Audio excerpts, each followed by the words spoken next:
When it comes to covering the roof, a lot of people might think that using real slate might end up being too heavy or too expensive. But we have a very specific system that we're using here, which is going to be less slate overall, which of course means less expensive and less heavy. And if you're thinking, it's not real slate, well, you'd be wrong.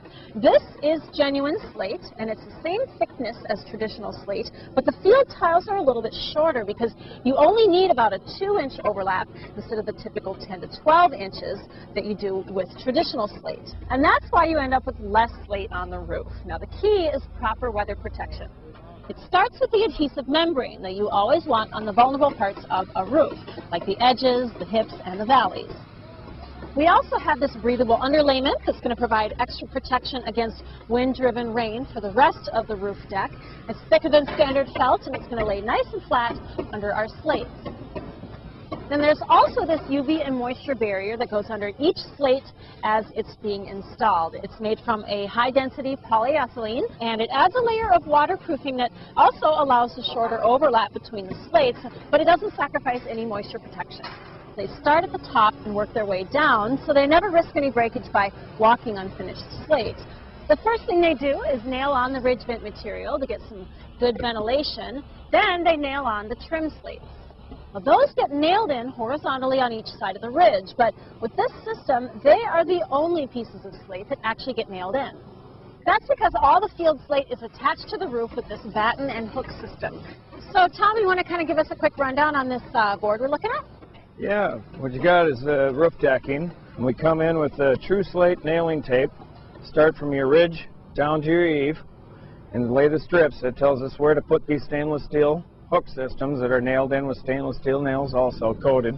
And they all come with the hooks, and they're easy to pop in. And once that is all set and all hanging through here like that, and then we come in with the true slate underproofing.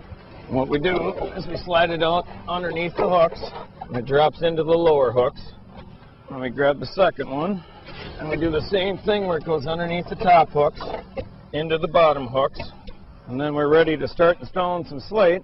And the slate slides up underneath these hooks and hooks into those hooks down below, just like that. Nice. And we come in to make sure this one's underneath the underlayment and the hooks from the ones above. So there's a little bit of give in those hooks? Yep. And you can do it even with one missing on to your left and right. You drop in, and just like that, you go through and hook them in. Now, if you ever break one, they're easy. With above, you just pop them out. And replace it. And replace it. So how are you handling things up on the roof? We're taking in sections with the material and stuff on this one, going from left to right, coming back right to left to keep the pattern. There's 3 different colors with the percentage. With the nailing strips, guys are doing that, guys are doing the underlayment, cutting it, and we just move as an equal team. Is it tough working on a roof that's pitched like this? Yeah, you just gotta be careful with toe holds and stuff. We have it for safety reasons to be up there, and you just gotta be aware of what's below you on the ground. I know you got a lot of roof to do, so I won't keep you, so thanks for showing me your demo. No problem. Okay. Thank you. Since slate is a product that lasts a lifetime, we don't want to put some type of metal up on the roof that's going to corrode out after 30 or 40 years. So we're using copper. It lasts forever. It's moisture proof. It takes on a gorgeous looking patina in not too long a period of time. We're going to be using it in our valley flashing, step flashing, any type of rakes, gutters. If there's metal up on the roof, it's going to be copper.